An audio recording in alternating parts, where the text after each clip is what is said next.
Trees remove water from the soil and bring it up into the atmosphere to form cloud. If you don't have trees, you will not have rain. That's why trees are our great allies. When you plant trees, you also nurture the trees. When you plant trees, you can save the soil from erosion.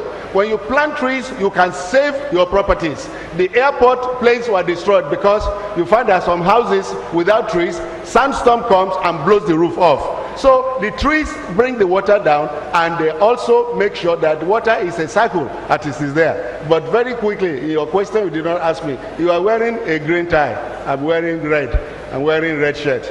The reason is to say the condition is red. We need to, are you agreeing with me?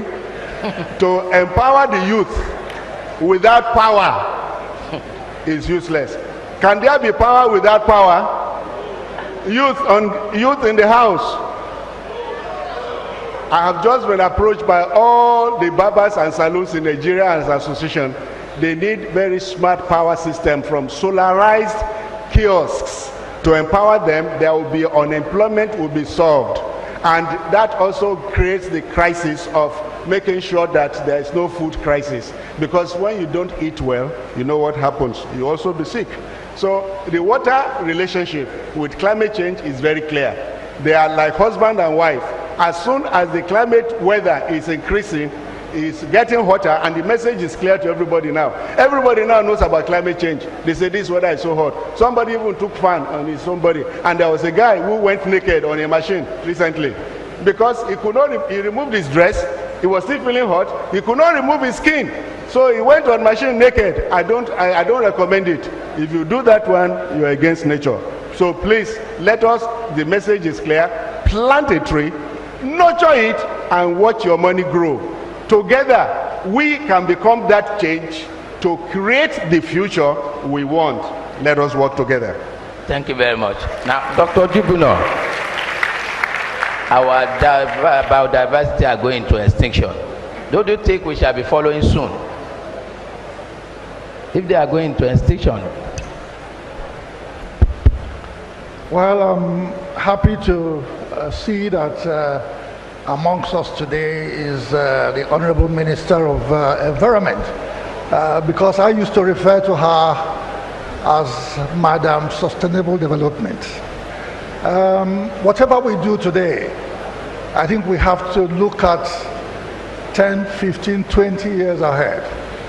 And that is why sometimes people don't take too much interest in environmental issues, in greening issues, in planting trees and the rest of it, because people are not ready to wait for 10, 15, 20 years, the time it takes for any initiative of the nature we are talking about here to start bringing fruition. So the only way is by the kind of advocacy that is going on. When people begin to know that the air they don't see, and what if the air is polluted, what it does to your eyes, what it does to your ear is immense. When people begin to realize that the water they drink is mainly, especially in this country today, a good number, if not 100% of the water we have come from underneath the ground, and that is from rainfall. And when the rainfall is acidic, and in most areas today, the rainfall is acidic. And once the rainfall is acidic, the amount of treatment you need to give to the underground water becomes immense. So when planning this whole thing, especially when we are talking of policy and the green economy issue, we have to take sustainability into consideration. And when we do put infrastructure on the ground, we have to also look at it from the fact that, is it going to be there for the next 10 years? Is it going to be there for the next 20 years?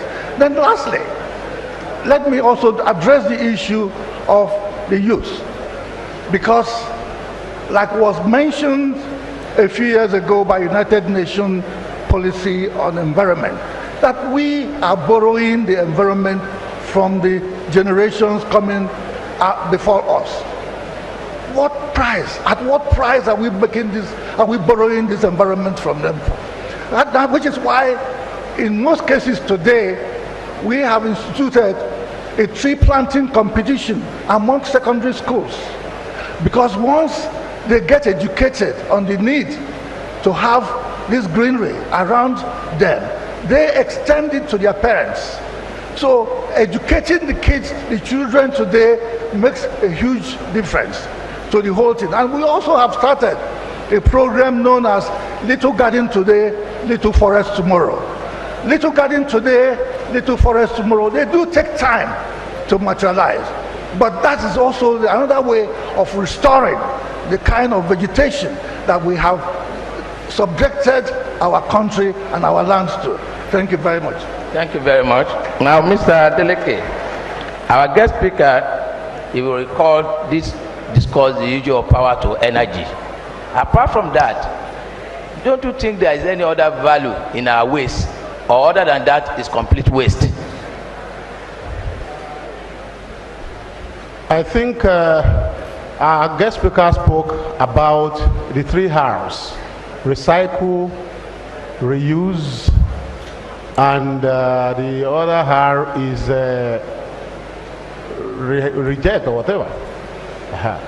The issue of waste is about the cycling.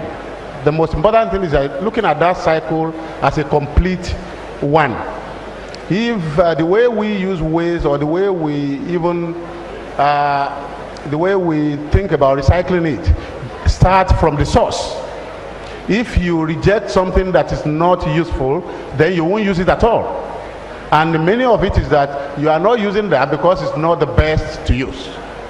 She spoke about the policy of banning nylon in Rwanda, which is one way of addressing such an issue. The other example I will give is about my mom, who visited me about 15 years ago in Lagos. She came to Lagos and she likes to eat eko. Eko is a pap made from corn, and they went to bring eko wrapped in nylon. And my mother said, "This is not eko that I wanted." And they told her, "This is the only eko that is available. There is nowhere you will get any other eko. This is Lagos. We can't, there is nothing more than this." And the woman said, "Then I will not eat this. I will have to wait until I get home, because this is very, very..." Yeah, Mr. Adeleke, sorry to rudely cut in. Yeah. I want you to address us on the issue of waste to compost. Waste to compost. Waste to compost. Okay, that's Yes. nutrient recycling. Okay, I was mentioning that I was giving my story because the woman said, "Asiri eko ki tuloji ewe," but they told her that Asiri eko has tuloji ewe in Lagos. We are going to the issue of recycling of the resources. That was to bring me to the story, to what I was telling you about. Because the tomatococcus leaf, that leaf that they used to wrap eko, is degradable.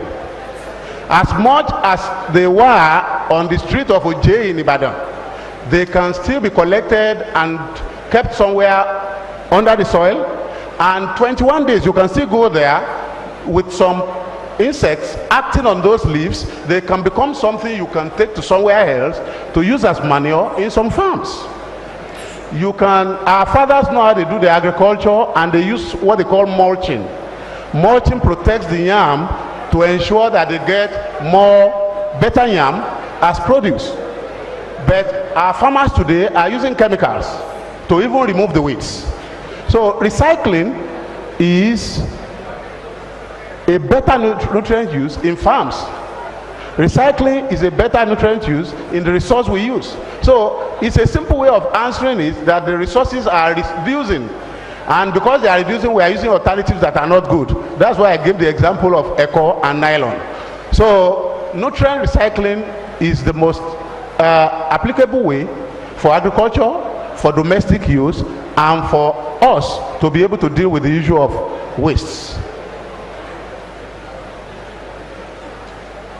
So the moderator, I used my eko and nylon as an example of the difference between non-biodegradable and biodegradable. And I believe that the closest thing that can come to your mind when we want to use a resource is what will happen to what I am going to be finishing up with. The book I came here with a notebook which was produced in Ghana from a recycled